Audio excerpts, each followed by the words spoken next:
Bonjour, je vais donc céder la parole pour commencer à Yves-Charles Zarka, professeur à l'Université Paris-Descartes, qui a décidé d'ouvrir cette journée en nous parlant du trouble dans l'éthique. Je vous cède la parole, Charles. Bien, merci, mon cher Paul. Alors, le propos que je vais tenir est comment dire, a été rédigé par moi d'une manière un peu étrange. Pour parler du trouble dans l'éthique et prendre, aujourd'hui, un exemple majeur qui caractérise à la fois ce trouble et en même temps la tentative de le surmonter, ce trouble dans l'éthique aujourd'hui. J'avais été donné comme objet de parler de l'éthique des comités d'éthique. Donc j'ai écrit le texte, et puis je me suis dit, je ne peux pas parler de trouble si je ne dis pas au moins dans quelle direction on doit aller pour tenter de saisir précisément le sens de l'éthique qui me semble avoir, s'être non seulement estompé, mais pratiquement et largement avoir été oublié dans la prolifération des discours sur l'éthique aujourd'hui, je dirais dans la prolifération des bavardages sur l'éthique aujourd'hui. Et donc, après avoir écrit ce texte qui est là, que j'espère avoir le temps d'aborder, je suis revenu et je me suis dit, c'est pas possible. Je ne peux pas parler du trouble si je n'essaie pas de tracer au moins à grandes lignes les directions qui permettent de penser l'éthique. Je vous donne de dire ça à titre de préliminaire. J'espère avoir le temps d'aller jusqu'au bout. Si je n'avais pas le temps, je résumerai ou je m'arrêterai. Aujourd'hui, l'éthique est partout. Il serait difficile de trouver un domaine dans lequel il n'est pas fait appel directement ou indirectement à elle. Cela ne veut pas dire nécessairement qu'elle n'est nulle part, mais que son sens s'est brouillé, s'est peut-être même perdu, et qu'elle est peut-être l'objet de tout autre usage que celui qui lui revient de droit, y compris usage visant à justifier des conduites, des procédures, la mise en œuvre de technologies, voire même certaines formes de surexploitation barbare. Nous vivons en un temps où l'éthique risque de devenir, et déjà peut-être devenue, une idéologie visant en un sens à rassurer et en un autre sens à exclure, à dominer ou à soumettre. Paradoxe tragique. L'éthique se perd. Étrange époque que la nôtre, où les marques de vêtements, les marques de fringues, dont la production sont réalisées par des populations entières surexploitées en Asie, ou régions où il n'y a pas de limite au travail, sinon celle qui exige le retour au travail, et où les enfants sont eux-mêmes des forces productives, et cela pour permettre une augmentation, soi-disant, du pouvoir d'achat des pays riches. Ces donc marques se dotent elles-mêmes d'une charte soi-disant éthique, pour justifier à nos yeux endormis, leur surexploitation. L'éthique se trouve ainsi devenue serve d'une loi de fer économique. C'est peut-être là le point extrême où se manifeste de la manière la plus brutale et la plus crue la dérive de l'éthique en idéologie. L'éthique qui s'est limitée jusqu'à l'époque moderne à une réflexion sur la vie bonne, sur la bonne manière de mener sa vie, à la fois individuellement et dans les relations intersubjectives, a désormais envahi toute la sphère sociale, économique, les sphères sociales, économiques et politiques. Elle a quitté le domaine de la conduite de la vie individuelle et relationnelle, les questions de la vertu et du vice, du jugement et des sentiments moraux, désormais rapportés à une subjectivité non seulement individuelle, mais pire encore, solitaire, d'un individu recentré sur lui-même et pour ainsi dire refermé sur lui-même, malgré l'illusion que cet individu peut croire d'avoir accès en temps réel au monde entier par l'intermédiaire d'Internet et autres. Cette éthique, donc, s'est étendue à tous les débats sociaux, économiques, politiques, touchant les droits de l'homme, la justice sociale, les groupes marginaux, les questions d'immigration, d'asile politique, aussi bien et, bien entendu, à travers les questions bioéthiques, touchant l'avortement, l'euthanasie, les handicapés, le rapport aux animaux, voire la nature tout entière. Je ne dis pas que cette extension est illégitime, mais qu'elle comporte un double risque, et un double risque qui n'est pas simplement possible, mais réel et actuel. Premier risque, la perte de sens de l'éthique. La plupart des gens qui parlent d'éthique, ceux-mêmes qui sont publiquement en charge de s'en occuper et de l'enseigner, sont pour la plupart, et dans la plupart des cas, incapables d'en définir le sens. C'est ainsi qu'un professeur de neuroéthique, certains d'entre vous peut-être étaient là le jour de la séance, c'était assez compliqué, un professeur de neuroéthique n'a trouvé d'autres réponses à une question que je lui posais lui-même. Il est professeur de neuroéthique. Je lui ai demandé qu'est-ce que c'est que l'éthique. Et il m'a répondu, il n'a pas trouvé autre chose à me répondre, que l'éthique, c'est quand il n'y a plus d'accord sur les principes moraux. Je lui ai dit, c'est ça l'éthique. Je vais conseiller de l'expliquer ça. Il faut commencer à avoir une petite idée de ce que ça peut être. Incroyable perte du sens même de l'éthique. Ce professeur enseigne ce dont il n'a pas la moindre idée. Deuxième risque. Le fait que l'éthique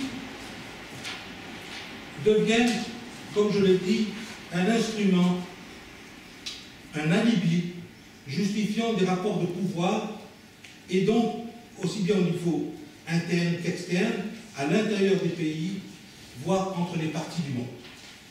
Deux risques majeurs.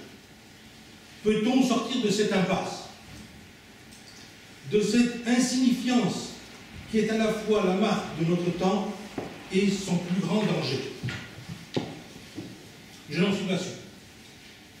Car il ne suffit pas d'éclairer la pensée et de retrouver le sens de l'éthique pour être en mesure de changer l'ordre du monde. Il y faudrait d'autres forces et d'autres mobilisations.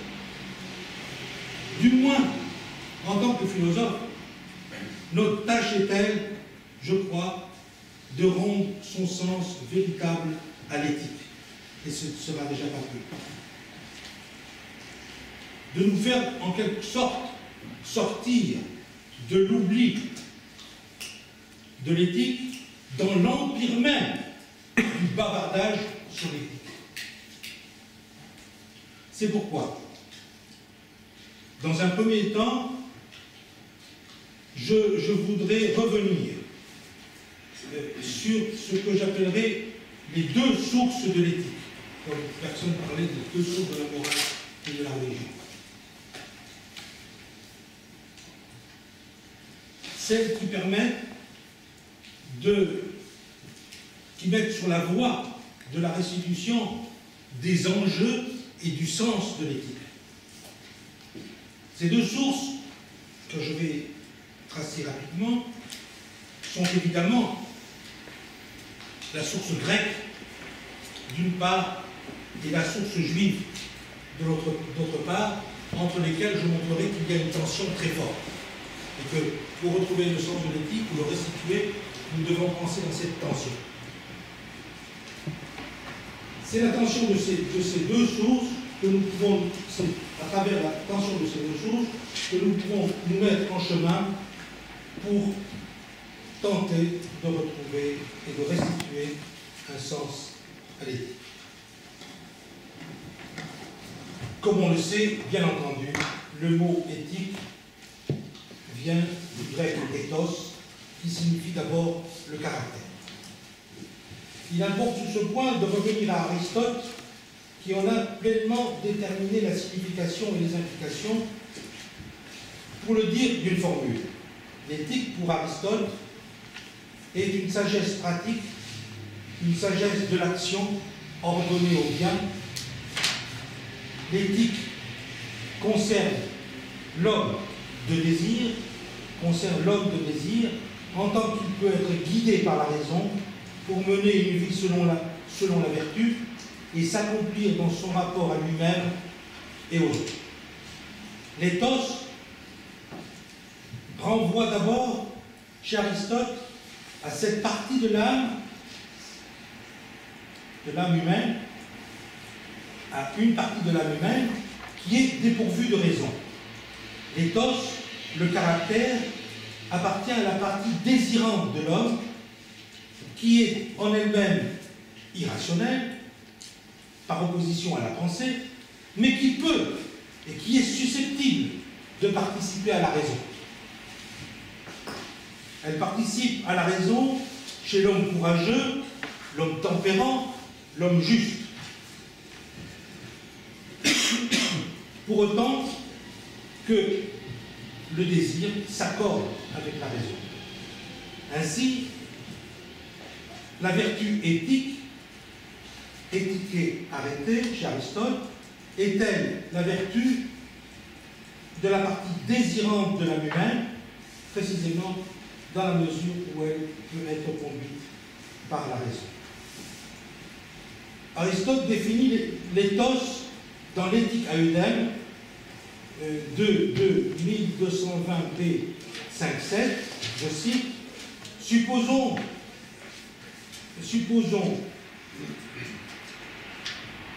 pour cette raison que le caractère, ethos, est une qualité de la partie irrationnelle de l'âme, capable néanmoins, selon la raison impérative, de suivre la raison. Cette définition de l'éthos est introduite pour définir la vertu éthique. Je cite, Calicomate 1, 13, 1103 à 4.8, la sagesse, l'intelligence et la prudence sont dianoétiques, tandis que la libéralité, la tempérance sont éthiques. En parlant du caractère de quelqu'un, on ne dit pas qu'il est sage ou intelligent, mais qu'il est doux et tempérant. Fin de citation. L'éthique ne renvoie pas ici à une norme morale, mais à une conduite de vie. L'éthos est ainsi susceptible de recevoir des qualifications bonnes, vertu éthique, ou mauvaises, les vices, selon son rapport à la raison. Or, la vertu éthique n'est pas une vertu naturelle. Bien que certains hommes, dit Aristote, aient un caractère naturel qui les dispose à la vertu éthique.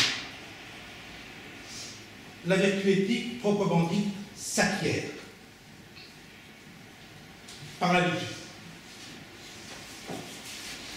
Je cite, Éthique à Nicomaque 2, 1, 1103 à 17, 18, la vertu éthique, au contraire, provient de l'habitude.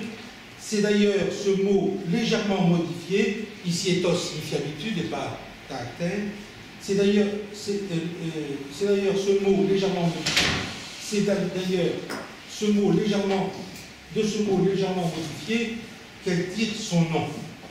Fin de citation. Si elle n'est pas naturelle parce que pour Aristote, nos vertus naturelles, on ne peut pas les changer. On ne peut rien sur elle. Si elle n'est pas naturelle, la vertu ne vient pas contredire la nature. Parce que l'habitude qui produit en nous la vertu éthique suppose que nous disposions d'une capacité à recevoir les vertus.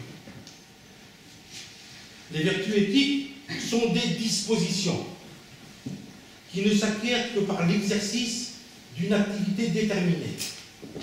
C'est en pratiquant des actes justes que l'on devient juste.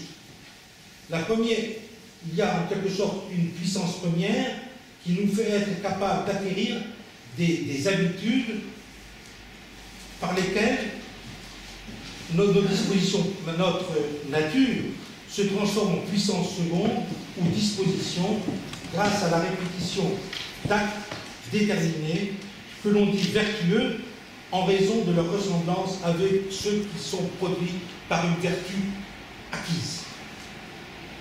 Les dispositions éthiques peuvent elles-mêmes être qualifiées de vertu ou de vice à partir des actes qu'elles produisent. L'éthos se laisse reconnaître dans le comportement des individus. Les vertus éthiques sont différentes des passions, en particulier de celles de plaisir ou de peine, mais elles n'en sont pas séparées.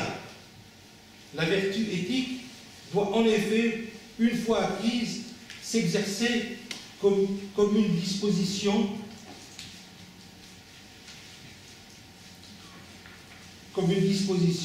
sans aucune peine, dit Aristote, et avec plaisir, et avec le plaisir qui lui est propre. Autrement dit, agir vertueusement, ce n'est pas agir péniblement, c'est agir au contraire, avec un certain plaisir qui est lié à l'acte. Il doit donc y avoir du plaisir et non de la peine à être vertueux. La vertu éthique ne s'affranchit pas des passions. Au contraire, le fait de ressentir du plaisir ou de la peine joue un rôle important. Posséder la vertu éthique consiste à trouver du plaisir et non de la peine dans les objets appropriés et dans les actes vertueux. Je cite: on est d'avis que pour atteindre la vertu du caractère, le plus important est de se plaire aux choses qu'il faut et de haïr celles qui doivent l'être. Éthique à Nicomaque 10, 1, 1172a, 21-23.